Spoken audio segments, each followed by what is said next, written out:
So here we go, family. Let's go and get this thing popping off. This thing popping off. Great to see you. Let me send out the black signal. Gonna launch the black signal, see if it reaches the people in a timely manner. Let's play some theme music. And we'll pull up the line so that we can start the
lines are open.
Welcome to the place where your hustle builds muscle within the congregation of the mighty. This is Gye-Nyame Journey Media.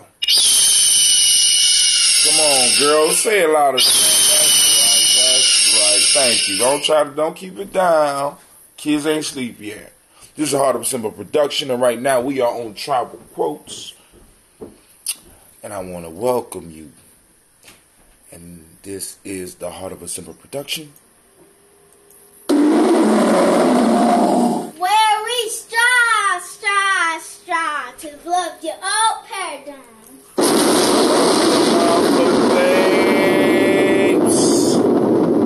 You heard it right here on the journey. Alright, family, of course you know tonight is travel quotes, and we have some quotes, but let's just look at a little news, just a little news, have a little conversation. I think it might be healthy for some of y'all to get some of this, you know what I'm saying? So I'm going and I'm gonna bring it to you like the journey, like no one else can. The journey will do it. Nobody else want to bring it to you, but the journey will bring it to you, right? So here we go. All right. So right now, we got a lot of people. Brother Adil. Nobody gonna pay reparations. They not gonna pay no reparations. Brother Adil, you need to just stop it. Stop it. You making it hard on us. Talking about reparations, people getting uncomfortable. And I told y'all, family, listen, it's time for us to walk in room and for people to start feeling uncomfortable. I'm trying to let you know because it's a debt that's old. It's a debt that's old, and we got to beat on the doors because for us to not to beat on the doors is for us to portray not only our ancestors, but to portray the future generations. Now, so I looked up something because I kept hearing reparations being paid in America. I gotta drink some water on this shit. Reparations were paid. Yes, they were. And I think the year was around 1862. 1862, reparations were paid. I drink some of that good old water because I want to talk about the time the reparations were paid. I want to talk about it loud and clear. I want y'all to hear about the reparations of 1862. I know some of you don't know about it, but I know some of those that are listeners of the journey. They're well studied. They know about these reparations, but maybe they don't. Maybe they don't, Brother Hatem. Maybe they don't know about these reparations. Reparations was paid in 1862. And guess who got them? Go ahead, take a guess. Go on, take a guess. Go on, take. People weren't talking about, what would they think about us? Oh, it's not fair to all American citizens. Oh, it's not fair to the new immigrants. Oh, no. Sister writer and cultural critic Ta-Nehisi Coates made his compelling case for reparations in the Atlantic. It has been a hot-button topic, and the questions have come fast and furious. This is from News 1, by the way. This is an old one. I looked it up because I take time to do stuff like that because I believe that my family we need to be up on this, right? We need to know about it, right? What is reparations? What should it look like? How has slavery and subsequent systems of oppression had a continuing impact on black Americans? DOS. ADOS. Right? Descendants of slaves. Thought I would never say that shit. It's just rolling off my tongue now. Will the United States ever pay reparations for its roles in what amounts to domestic terrorism against African Americans? Yes, dear. Nothing. Yes, Sasha. Good night. Good night. Thank you. It's real life here at Gye-Nyame Journey. Will the United States ever pay reparations for its role in what amounts to domestic terrorism against African Americans? The truth is, the government has already paid reparations to slave owners. Yes. Yes, all of y'all that's talking about, we gotta be fair to everybody. It's not fair that we make all the taxpayers pay reparation, Brother High Tim. That was a different time. That was a long time ago. It don't affect us. But hey, if you look at like I said, if at Cornell break it down, Tone Talks break it down, where they showing you how it still affects, and most of us don't even need the goddamn numbers to know. We don't even need the numbers. Some of us don't even need to know the numbers to know that we're not living the American life. And the reason why we're not really able to live and fully immerse ourselves in the American life. There's very few things that we should actually be paying for. There is an amount of wealth that is ours. And y'all like, well, they can't pay it all, Brother High Tim. They found a way to play them slave owners. Now, hold on. We're going to read into it a little bit, but I just want y'all to think about some of the foolishness that we say. See, because everybody want to do this nice guy politics shit. Right? No. Because let's look at why these reparations were given, right? According to the National Archives and Record Administration, the District of Columbia Emancipation Act paved the way to compensate slave owners for their loyalty to the Union. So in order to hold the Union together, right, they had to do something, right? And for the loss of income incurred by freeing slaves on April 16th, 1862, President Abraham signed the Emancipation Proclamation. Lincoln signed a bill ending slavery in the District of Columbia. Passage of this law came 8.5 months before the President Lincoln issued his Emancipation Proclamation.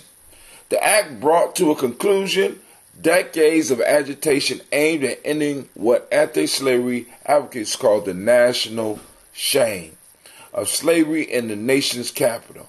It provided for immediate emancipation, compensation to former owners who were loyal to the Union of up to $300 for each free slave, voluntary colonization of former slaves to locations, voluntary colonization of former slaves to locations outside the United States, and payments of up to $100 for each person choosing immigration. So now they paid them $300. They got to stay. And if you wanted any money, you had to get the fuck out, and they gave you $100. Over the next 9 months, the Board of Commissioners appointed to administer the act approved 930 petitions, completely or in part, for former owners for the freedom of 2,989 former slaves.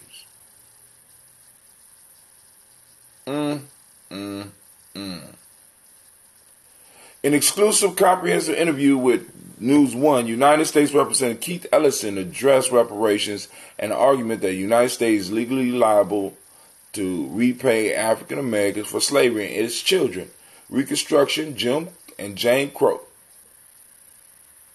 and the structural systematic racial inequality of the civil rights and Reagan eras.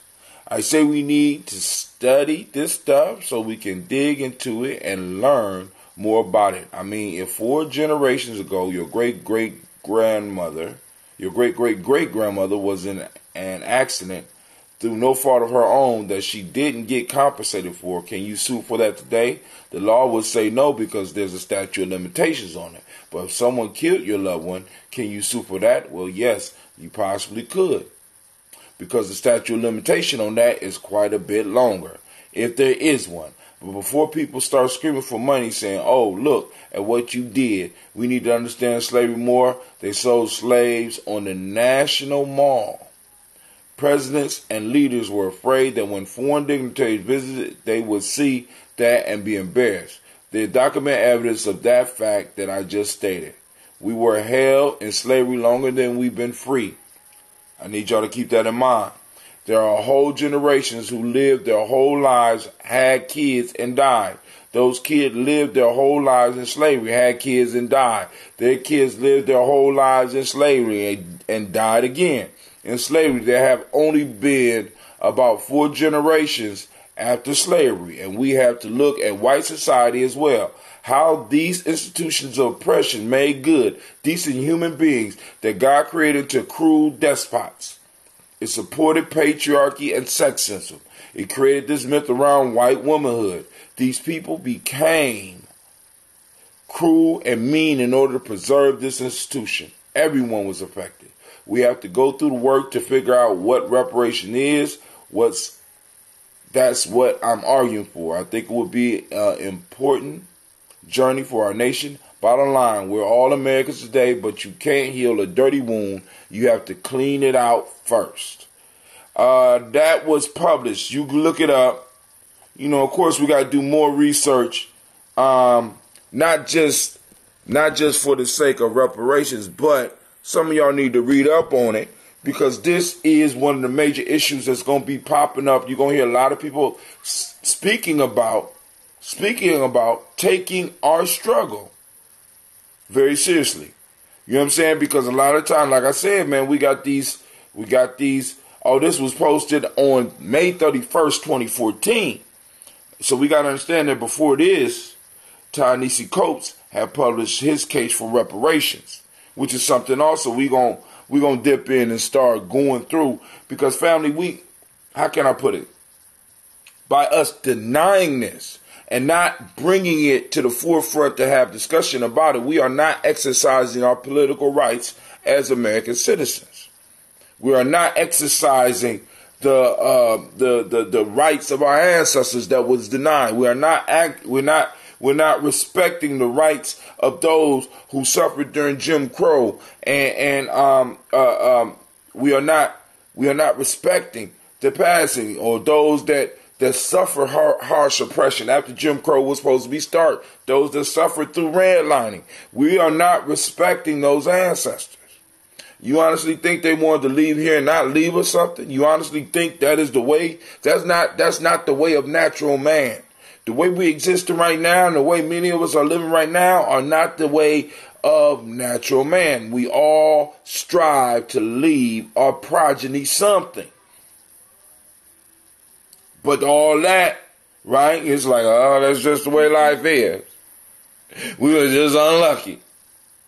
You know what I'm saying? God deemed it. So y'all can miss me with that God picked it shit. I'm not on that. You know what I'm saying? If, you know, because he or it could pay reparations too, goddammit. You know what I'm saying? If we want to go that far.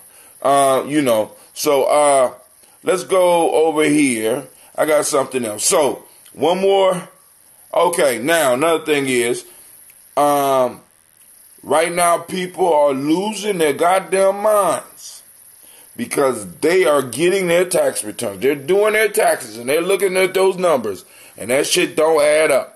You know, let me just share with you what's going on. That little extra $20 that you was getting after they signed that bill, that's your tax return.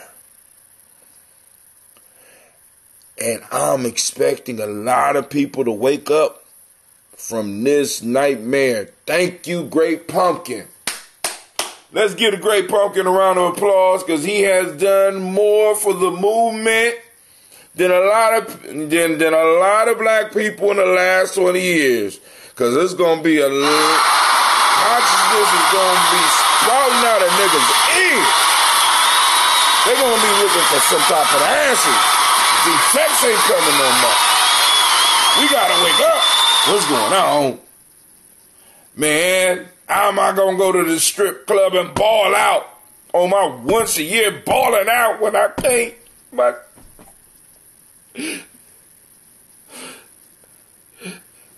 you mean that girl I've been shacking up with all these months ain't gonna get that much money? Damn! Damn! Yeah! Shit. Boy. Some of you, ooh. Man, I can't wait. Oh, by the way, for those that have already did their taxes, you know what I'm saying? If you want to call in and talk about it, you know what I'm saying? 614-556-4535. You know what I'm saying? How was your refund? And for those interested, we do have warrior training every other week. We don't have it coming up this weekend, but we got it coming up next weekend.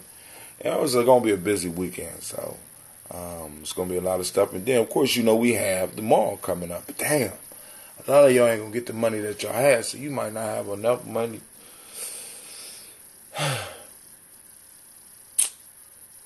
Damn. But you still going to come and shop. Come shop. Come on. And then for the elders, like if y'all need a safe place to walk, while we have this once a month, y'all come up to the building. We got a lot of space. Come on up and walk. Y'all come take a walk through the building and look at all the stuff that's going on around. You know what I'm saying? Spread the word. I'll post it up so that you could go on and get it. Or maybe somebody put it in there while we're doing this. All right. I want to read this quote that I got for you because one of the things that we added to the curriculum is the 48 Laws of Power. You know what I'm saying? We rolling through that because, you got to get them ready for the real world. It's cool to drill and do all that stuff, but yeah, we're expanding to adding that so that they can start thinking. And this quote right here comes out of the book, and I just want to read this quote for y'all. This is in the preface. The preface of the book. The arrow shot by the archer may or may not kill a single person, but a stratagems devised by a wise man can kill even babies in the womb.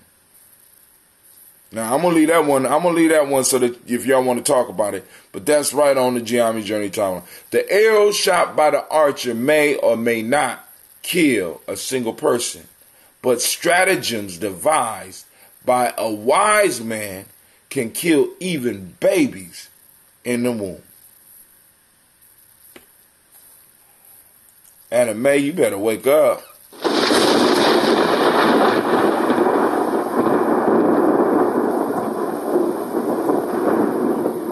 Alright, the lines are empty. The lines are empty and I am going, how many gone shop? We are up in line. How many going to shop? I don't know. We about to see. February 23rd, 12 to 6 p.m. And also on that same day, we will be having the movie night so that we can go and attract more people. So you come, you could shop. It could be an all-day event. You come, you can shop, kick it. You know what I'm saying? Come around there. You can network because this is why I call it the market initiative, right? It's the mall, the G&J mall, but market ties it back to what we used to do. I wish, matter of fact, I might need to I'm gonna find another word because I'm quite sure there is a word for market. I'm gonna get an A-way word for it. You know what I'm saying? I'm gonna ask some of my peoples. You know what I'm saying? So we going through a word on there because the whole piece is passing of information, passing of currency, trading, having discussions, developing relationships, creating a safe space where we can create an economic life. Remember, what is a nation? What is a tribe? What is a family? A stable, historically developed community of people with territory, economic life, distinctive culture, language in common. Territory, economic life. We got to build that. So now, without any further ado, let me make sure I covered everything I want to cover. Without any further ado, since everybody getting no reparations but us, because you can't be talking to them about reparations. How am I supposed to go on my job and be comfortable? Brother, you ain't no brother of mine. You know what I'm saying? Stop being so goddamn comfortable. Have the conversations. You know what I'm saying? Our children are suffering. Suffering. Like succotash. They suffering. You know what I'm saying? And we sitting up here playing respect politics when nobody is respected. How many taxes you get?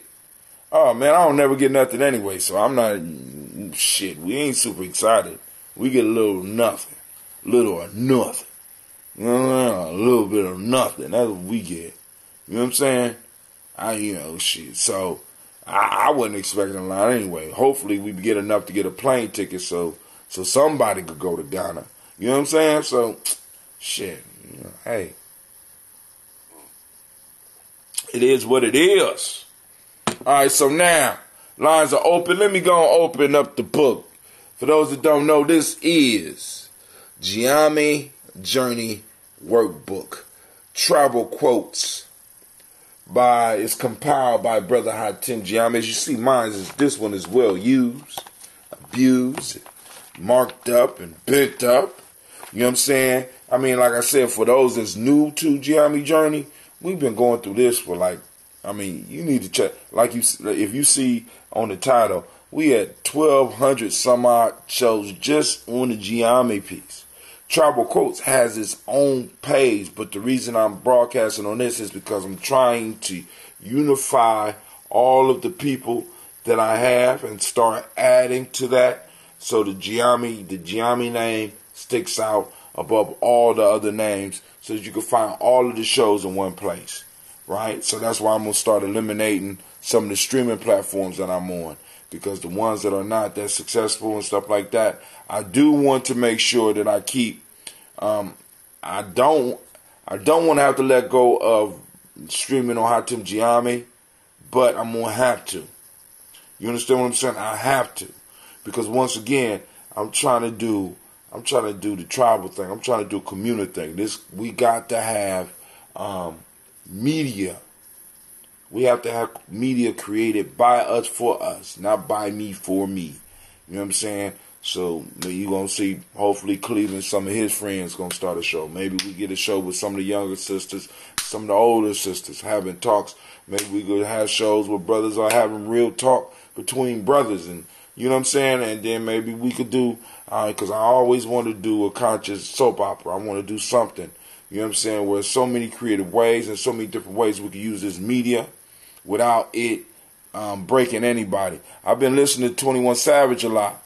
Right now, also, please let me know, because one of the first questions that went out when 21 Savage was arrested and is about to be deported.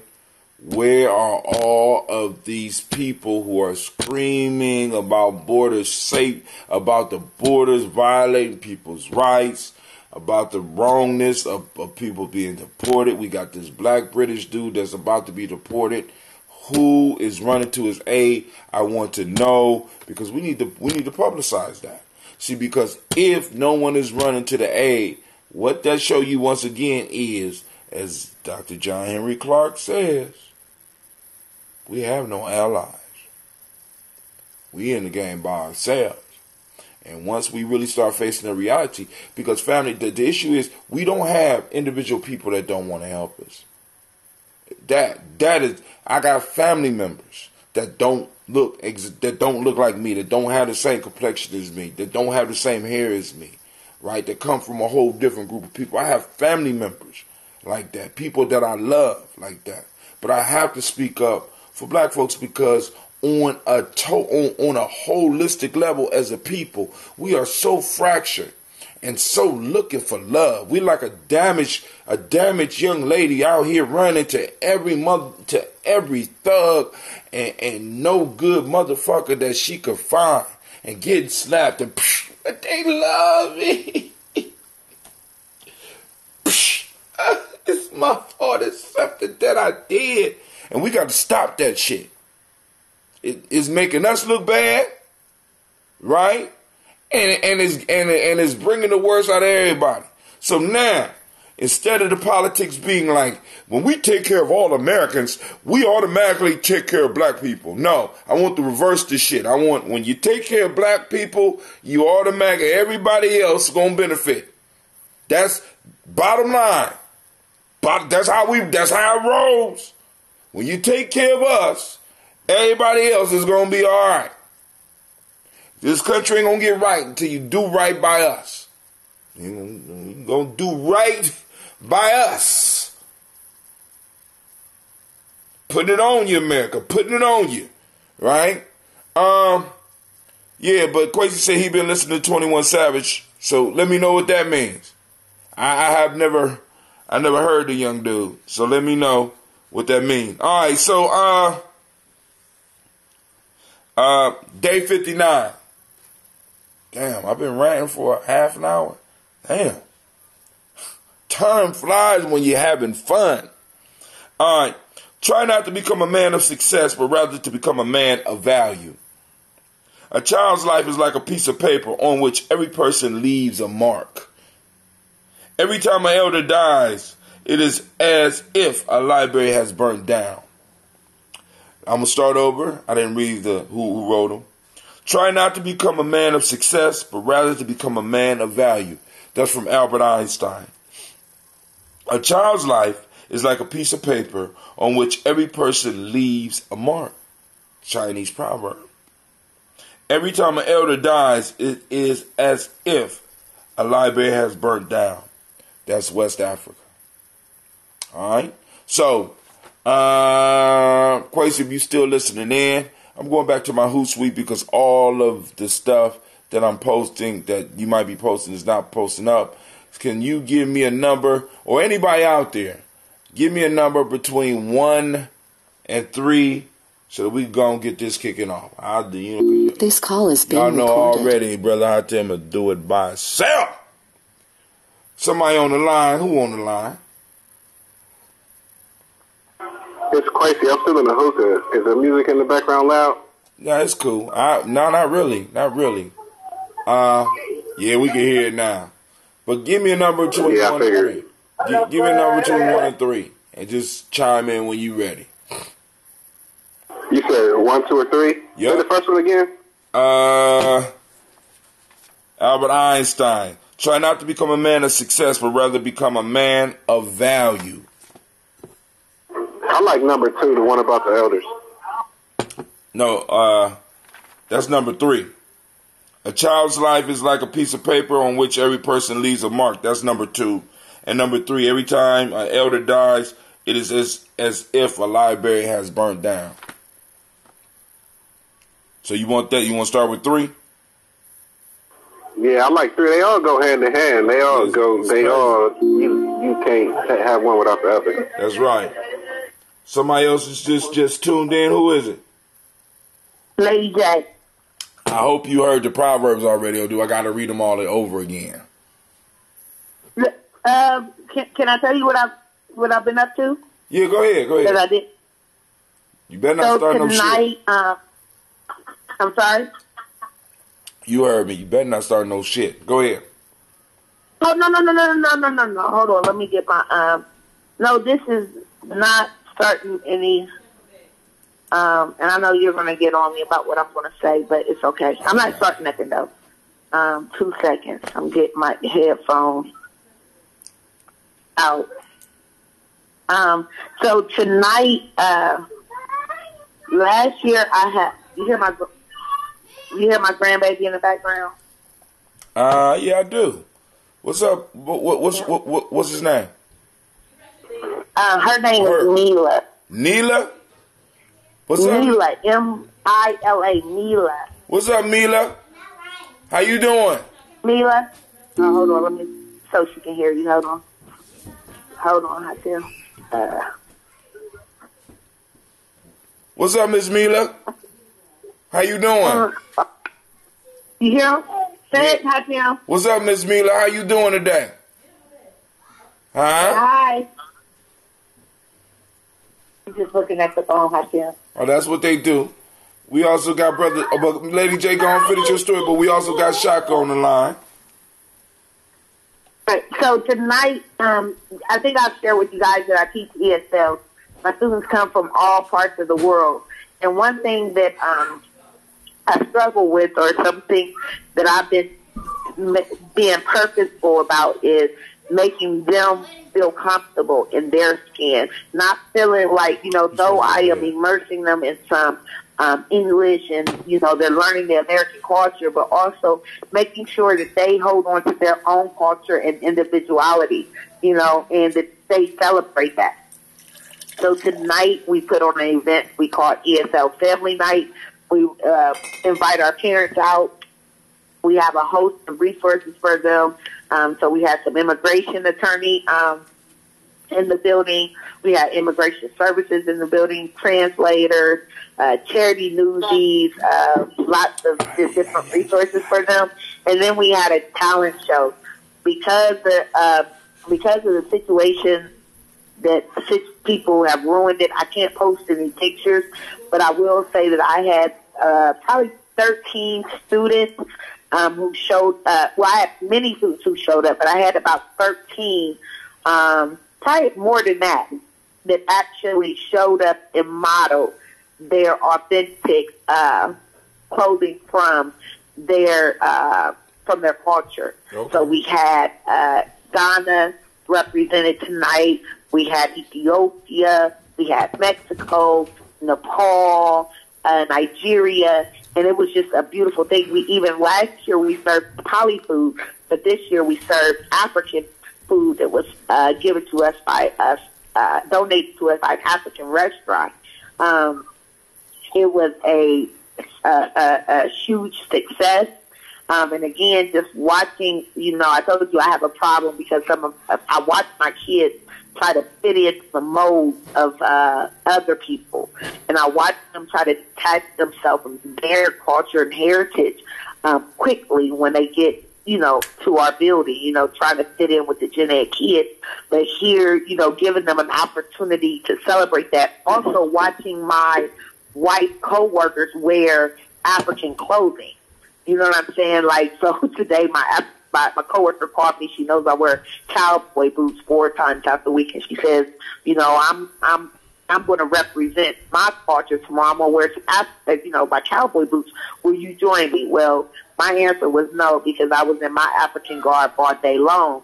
But what she did was later on, one of our Somali families, she sends us dresses, and watching my white coworkers model and put on, put on for the culture was just a beautiful thing.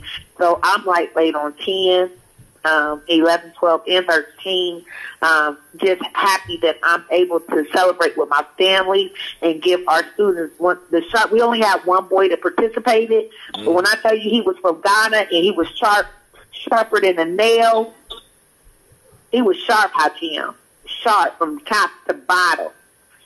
So giving them that avenue and celebrating their diversity, I'm just happy I can be a part of that. Okay. But that's what I'm on.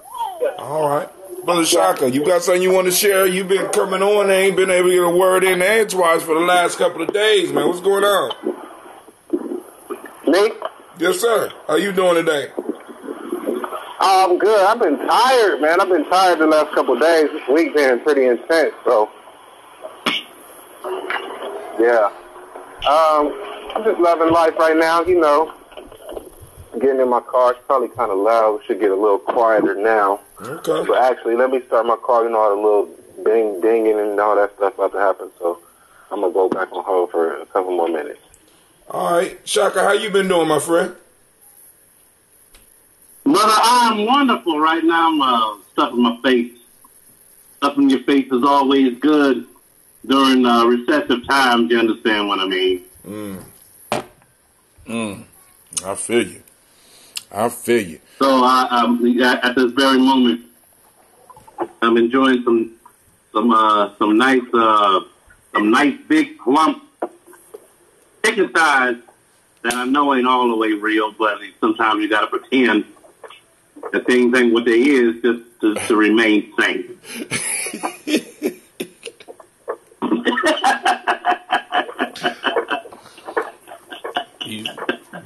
Just to remain. Sometimes you gotta fake it till you make it. Yeah. The hustle builds muscle, my friend. So, all right, so now we're going to get into this proverb. Quasi said he wanted to start with number 3. So I'll read number 3, and we'll start with that one, even though that's probably the best one. We're going to start with it. Here we go. I will start with number 1 then. No, homie. That ain't no...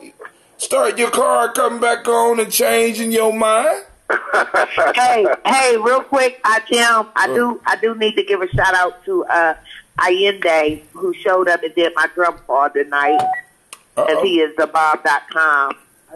So, Melvin just said Allende hard. Okay. Allende showed up. This is his second year attending and supporting me and my initiative, what I do. And I don't know if he's listening tonight, but every Thursday I will be over at Britnell Rec Center doing African dance. Britnell Rec Center every Thursday. Every Thursday they got African dance over there, correct? She says she will be. She will be. Yeah, I wasn't there tonight because I had my own cultural night at my school, but Allende joined me, and I have some students and I have some former dancers who were my students in the past, and that's where we'll be doing African dance at on Thursday evenings with Rec Center, if I'm not mistaken. I do my after-school program. Well, I participate with the after-school program over there. I leave at 6:30, so when I was leaving out, I saw him setting up, and I spoke to, I can't remember the lady's name. I'm working on my name and remember it. But she said Allende was going to be there. Ms. Maya Yeah, Allende came. He was down the street with me on Sunbury at my school he did our drum call. So he started crazy lady. Started off. It seemed like the energies is bringing us in close quarters for whatever reason. Yeah, so I'll be over there, me and one of my students, and maybe my daughter. She usually drums, but I'm trying to get her into dance. She can dance. We'll be over there on Thursday. Huh? She can dance, but all right, we're going to... She can dance, but for whatever reason, she won't dance. I don't know what's wrong with her. But I'm ready for the folktale. Or the proverb. Hold on. Woo! Just drunk some old ambrosia. Hot damn. Woo! Okay, here we go. Every time an elder dies, it is as if a library has burnt down. West Africa. Anybody? Y'all gonna be silent on that one? It is as if what? A library has burnt down. Okay. Every time an elder dies, it is if a library has burnt down.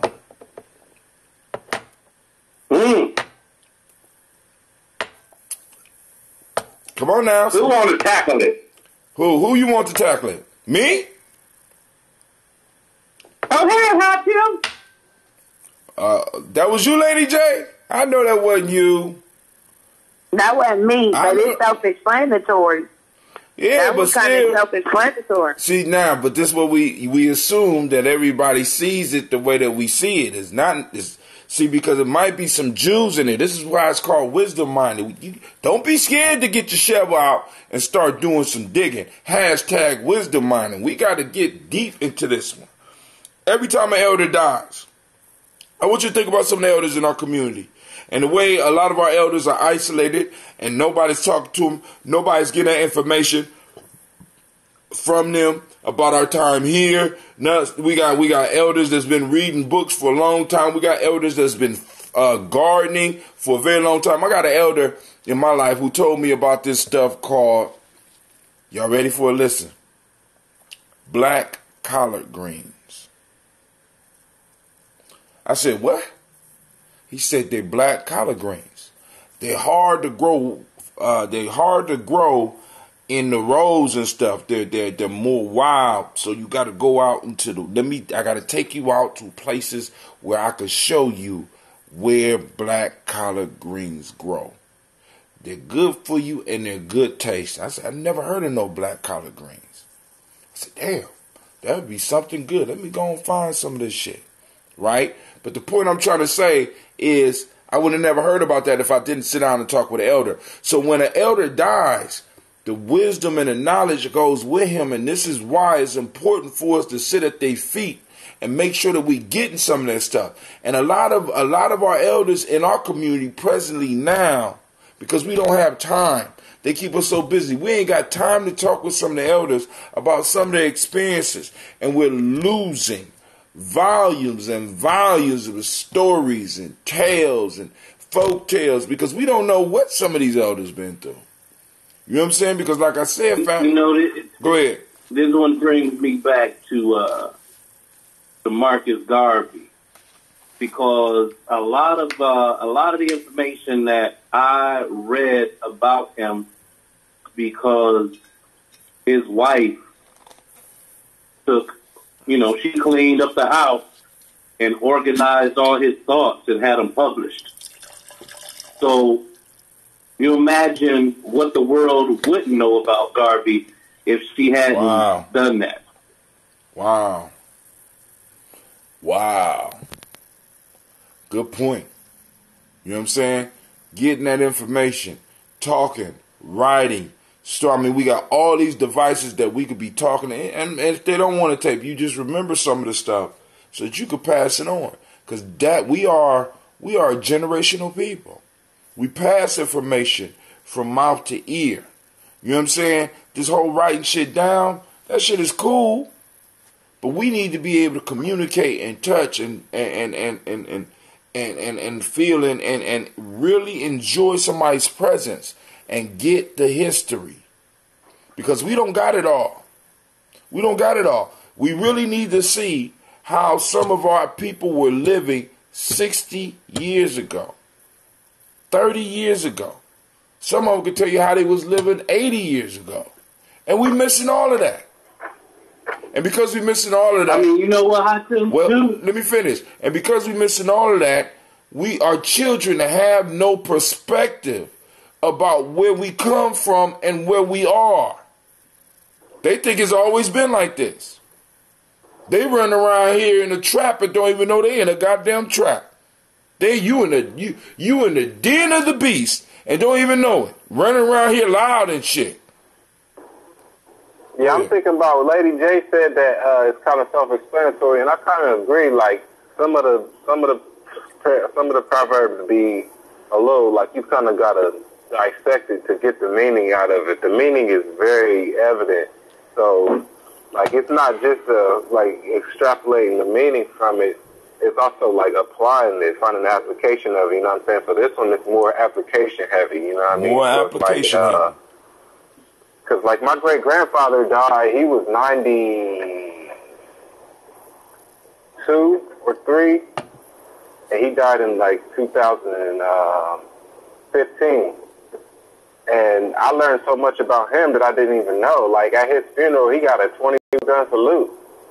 You know what I mean? He was like a real-life war hero. He had medals. He was in the Negro League. He did all this amazing stuff that I had no idea. And I lived with him. Shut up! Stop lying. And I was out here chasing money and chasing women at the time. I was like 20. From the time I was like 20 to 24, I lived with him. And we would sit down and chop it up, but he was a pretty unassuming, just kind of laid back kind of dude, you know what I mean? So he wasn't about to sit up here and be like, come here, you young whippersnapper, let me name you something. He wasn't that type of dude, you know what I mean? But if you ask him, he was real open. You know what I'm saying? So, and that's what library burning. When I thought about like the library burning down, like that's the thing. But the thing of it is to like complete that metaphor, we gotta get the books out before it burns. Ooh, gotta get the books out. See, that's what I'm talking about. See, that's what I was going in at. Is that like 20 years ago? I could walk into any random barbershop and say, way down in the jungle deep. A lion stepped on the sanctified monkey's feet. Now, was it sanctified monkey? What is it? Yes. Now, dig it. 20 years ago, we would have been sure that whole passage, that whole story would have been told in one sitting. Because the barbershop is where oral tradition is passed down. We don't eat together at the dinner table no more. That's where the old tradition used to be passed down. So you look at the young cats that know these stories and know these rhymes right now, where do they get it from? If not the barbershop, from jail. That's where they get passed down now. Ooh. So but even with the barbershop though, like with the barbershop, I think it's a double-edged sword because as we are, I think part of it is culture and fad, but a lot of it is people embracing they hair. And I ain't been to a barbershop, and I've been to the barbershop twice in the past 15, 20. I've been to the barbershop probably twice in the past 20 years. You know what I mean? So that's not even like I go to the. When I get my hair done, it's by a woman. I can speak on this. Well, hit it. Okay, so I agree with what I can feel what Shaka just said. I often say I wear my hair cut, right? I've been going to the same barber shop for, my son is 23, so I've been going to the same barber shop for the most part for 22 years. And there's a variety of reasons I go there, not just for the barbers, but for the patrons as well and the conversation that takes place. But initially it wasn't for me. It was for my boys who I raised on my own. And making sure that they were, even if I was raising them alone, that they were in contact with men who I could say at the end of the day when we leave, that's an example of a man. That's an example of a man. Did you hear what he said? Did you hear what he didn't say? Did you hear what he pardoned?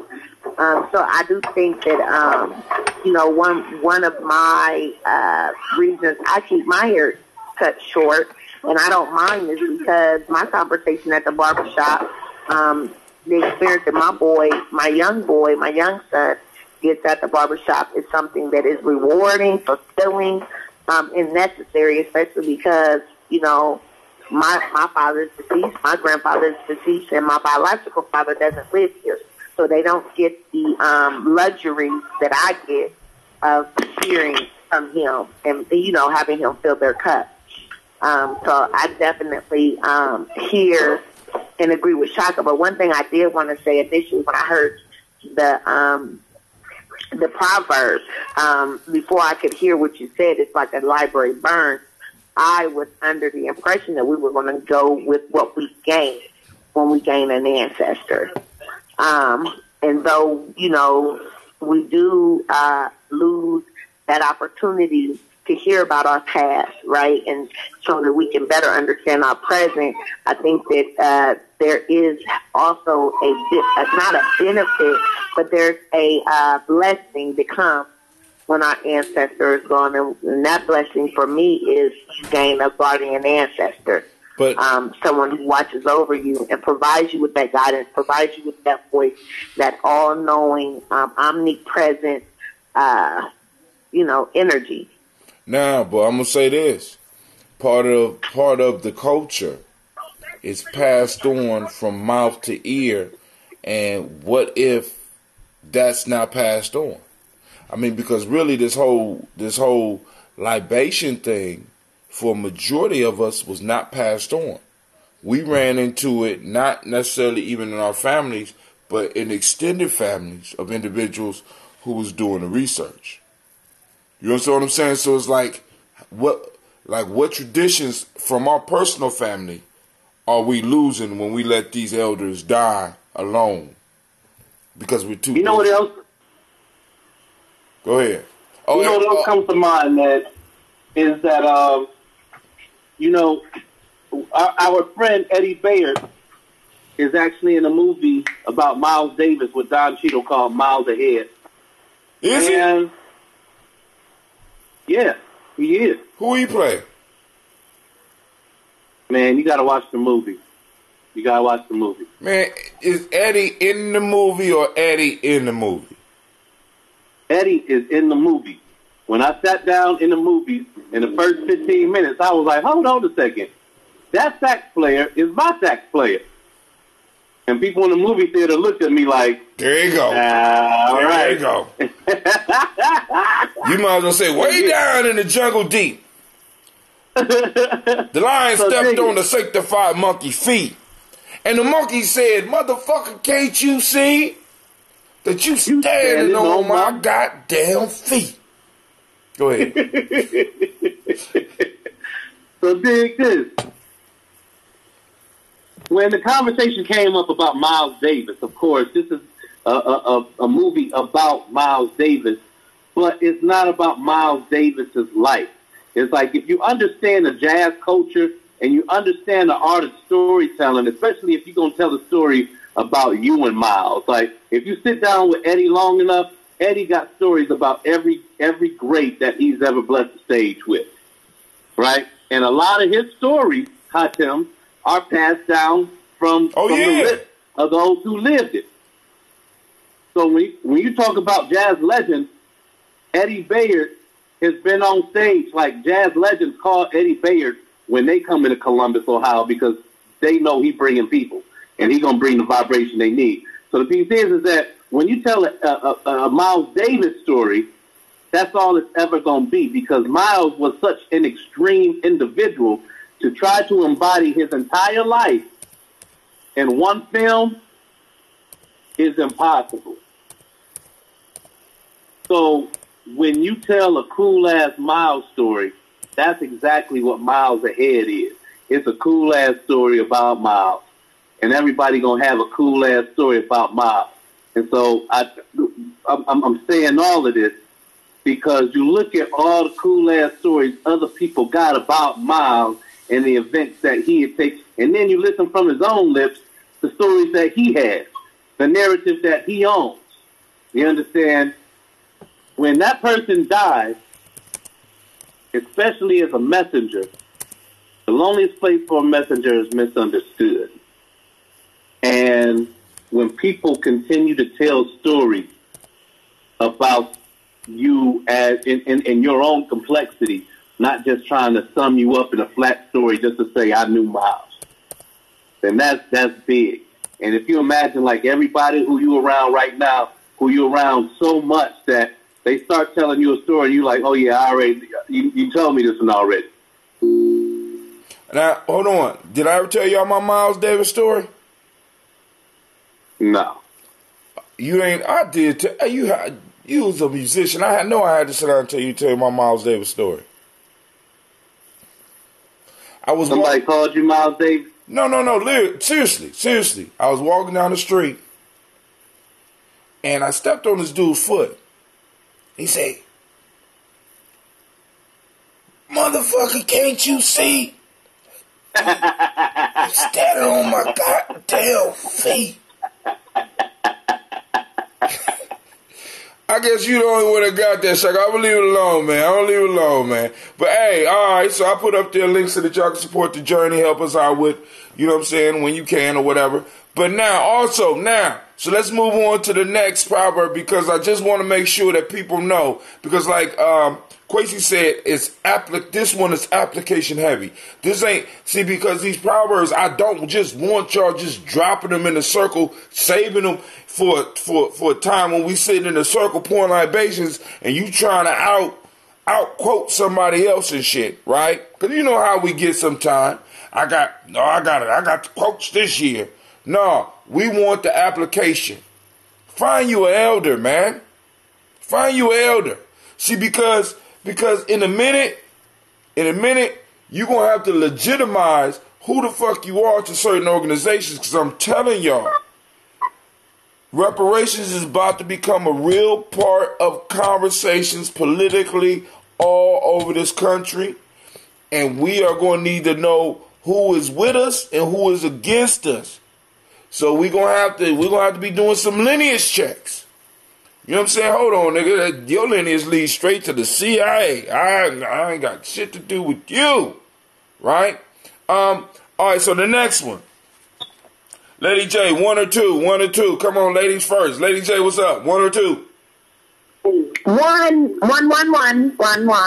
Here we go. Try not to become a man of success, but rather to become a man of value. Albert Einstein. I'll read it again. Try not to become a man of success, but rather become a man of value. Oh, we got an unknown caller up. Unknown caller. Don't worry about that unknown caller.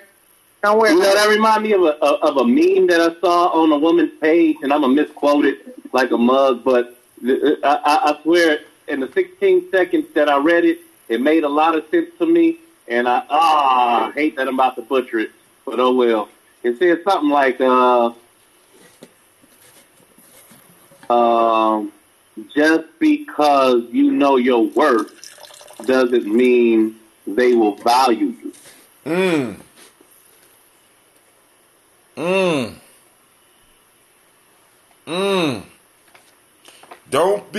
Try not to become a man of success, but rather to become a man of value. Unknown caller, who is that? All right, they just called in to listen. All right, now, check this out. We can do this one, or I got a bonus. I think y'all might want to. I do want to comment on this. Well, hit it.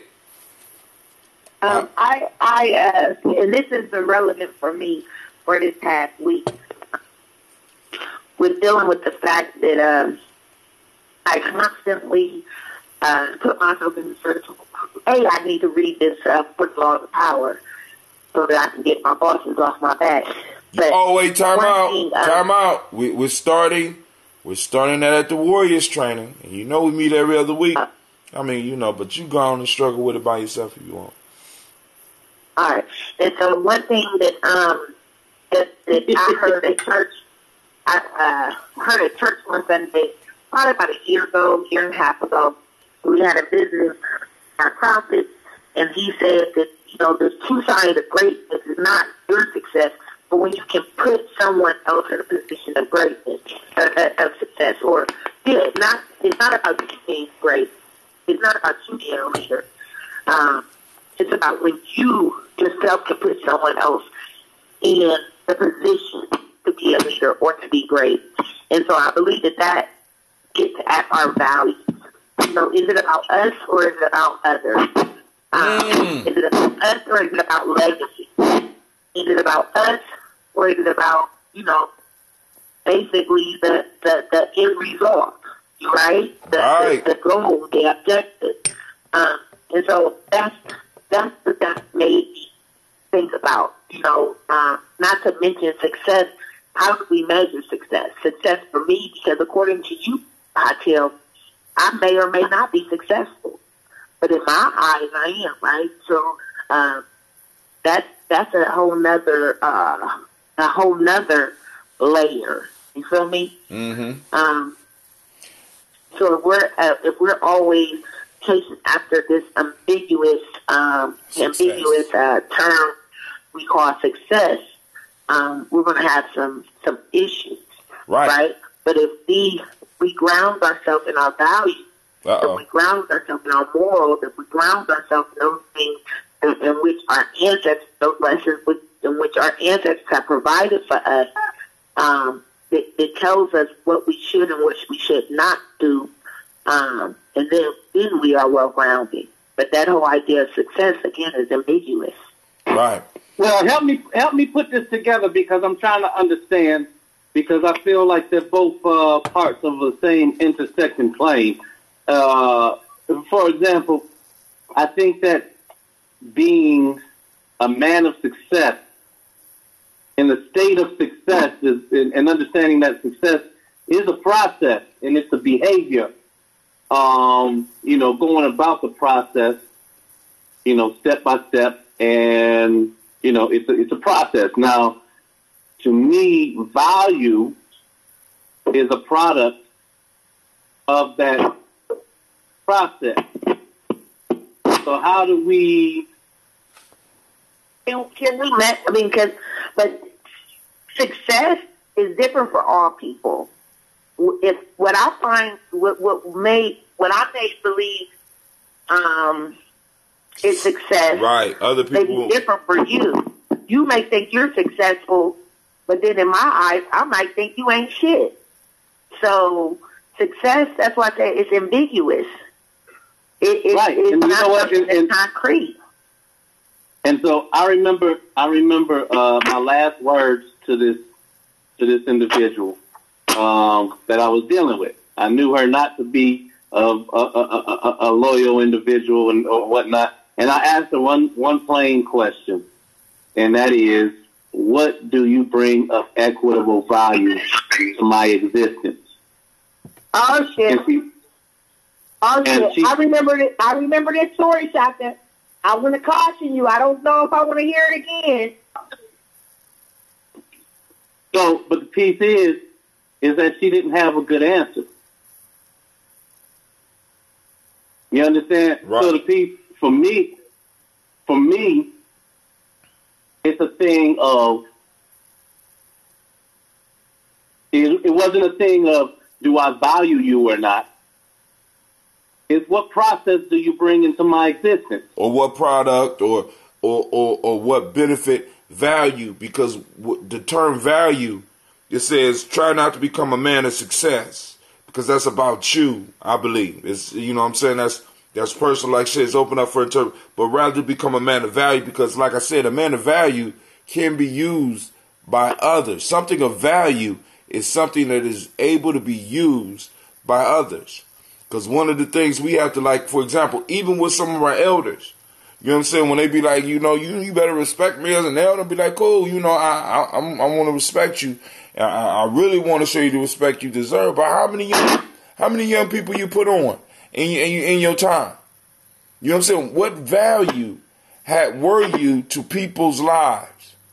You know what I'm saying? Because we got people that never benefited anybody but themselves and immediate people around them, like family. You know what I'm saying? One of the questions we need to start asking is, what value have you brought to the people?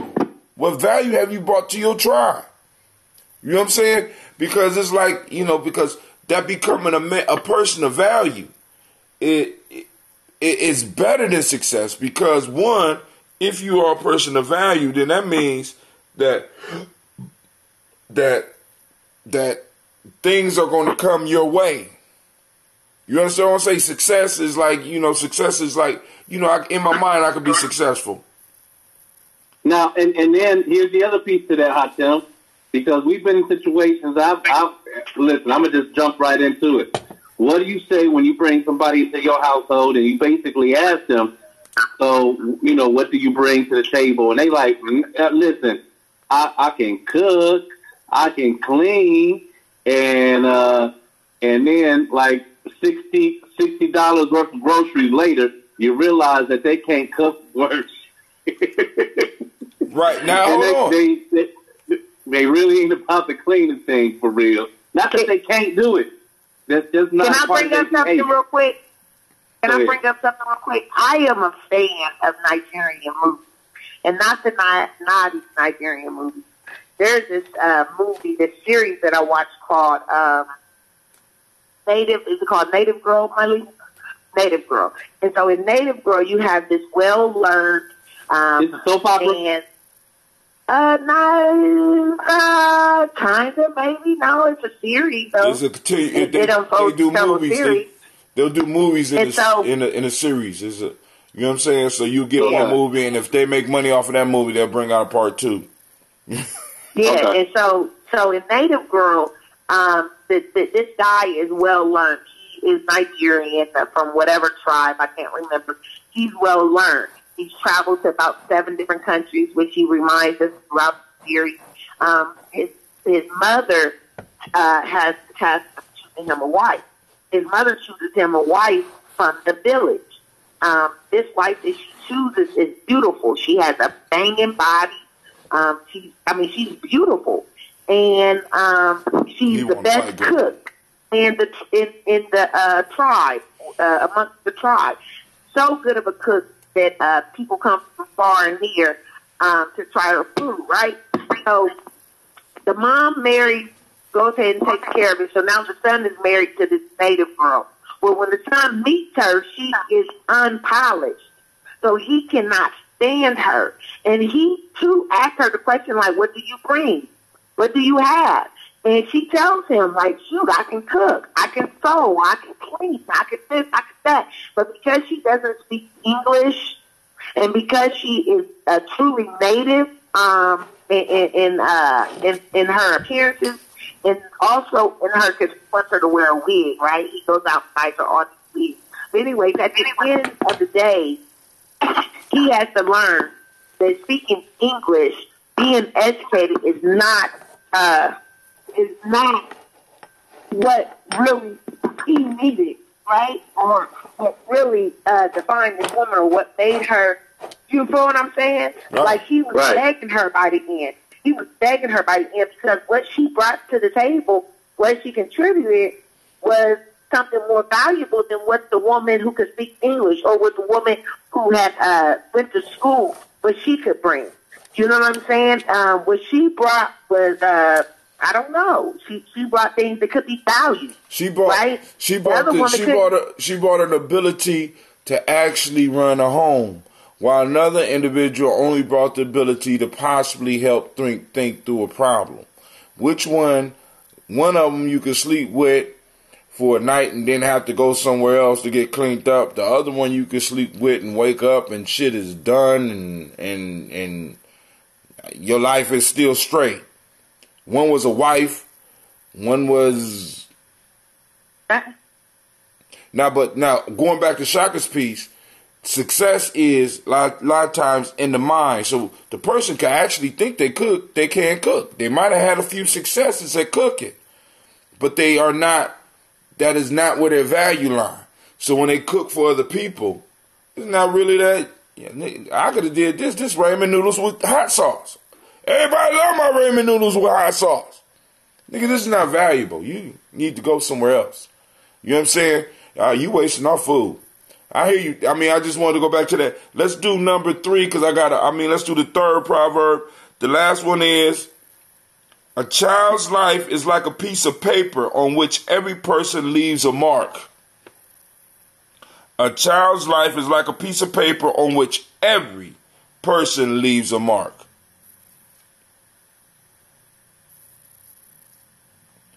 Oh, man, don't tell me y'all ain't got it. That one self-explanatory? You said a person's life, I said a child's life is like a piece of paper on which every person leaves a mark. All right. I'll take that one. Well, hit it. What you waiting for? You want a drum roll? Go ahead, Lady J. Some people ask me, or they're disturbed. They don't understand why I choose to teach middle school versus elementary versus high school. The reason why I won't teach elementary is definitely different from the reason I won't teach high school. But what I do believe is that a child is most impressionable. A child is most impressionable. So you can, in that sense, what you say, what you do impacts that child to the point that when they are young adult, when they do become high school age, you have made that impression. You have made that mark on them that further cultivates who they become as young adults and as adults. I think that the mistake that we make is when we don't understand that it is a mark. It's just because we are saying things and doing things don't mean that these children are going to act on them today, not even tomorrow. You know what I'm saying? But they're going to act on them because, again, the mark has left an impact. Real quick, I have a student that I taught many years ago, and I introduced to African dance, right? And so she was one of my premier dancers for 2-3 years, right? She was just naturally, for me, gifted, right? But not even more so having the ability to immerse her like in the culture per se or in the history, but just she was a dancer. But she moved away, I tell her, and now she's returned. And something that I found very interesting is now she stalks me, which is the reason why I will be over at Rex Center starting next week dancing from 6 to 8 with the kids and with the adults, right? Because she had propelled me into that. I left a mark on her, right? That left her yearning and wanting for more. And so to the point where she seeks me out, right? And she's in high school now. She's older. She's much older. But that's a great thing. Again, the children are impressionable. They don't know what the hell they want. They don't know who the hell they are. You know what I'm saying? It's our job to open up and give them those ideas. Now, I don't fool with high school because by that time they're already cemented and grounded. Well, you know what I'm saying? We hope. Elementary is too young. They brain too rapid for me. Middle school is just right? Middle school is just right. But that is my example where I feel like, you know, we have to remember that. And I remember myself. I remember the things that my big sisters and those people who took apart and raised me, the things that they said. I used to wonder, you know, that I knew I could see their frustration with the fact that they would tell me something, and then the next day and 2 days later, I wasn't doing what they told me to do. But I tell you this much: 5-6 years later, those lessons came right out of my repertoire. They came right out of my file cabinet, right? And I was able to connect the dots. You know, it was right there. It was that mark.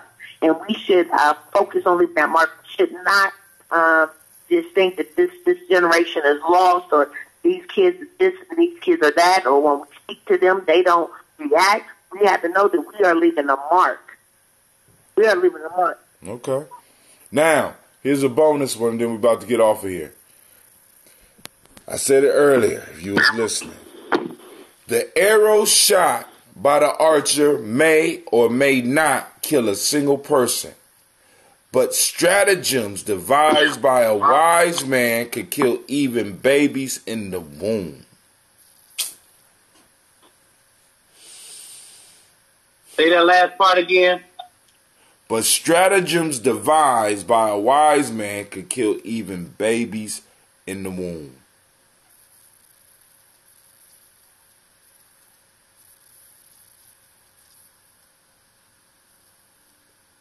Man, y'all sound like my middle school class. Come on now. I'm gonna say it like this, okay? I'm gonna say it like this because it go all the way back to Harlem Nights when my man here said, you know, you got a gun, everybody got a gun. You kill me, then you know, and then whoa, a whole bunch of people just getting shot one by one. But thing is that it wasn't and what Eddie Murphy said, it's like it's not how many people you kill, it's who you kill. Right? And so and that even without pressing a trigger, if you can change the mind to cause people to behave in a certain way, and you can anticipate a certain thing that you're going to make them do, well, of course, you cause them to press their own trigger, you know, and that's what's happening today. It's a lot of babies being killed in the womb because of what it is that the mamas are caused to eat. Or, you know, maybe even if it's not that type of diet, whatever she ingests, whatever behaviors come around with that. All right, family, I want to thank y'all for joining us once again in the place where you know your hustle builds muscle. This is the Congregation of Mighty, and we are Gye-Nyame Journey Media. This is a Heart of a Simple production, and we have just done and slain day 59. I will see you next week on day 60. Family, remember the conversation's not over. You can feel free to comment. You can leave videos. You can do whatever you want. We need to build on these and start using these as weapons. Make them active. Make them work. And, of course, you know, we strive to blow up your old paradigms. And Brother Hatim is out.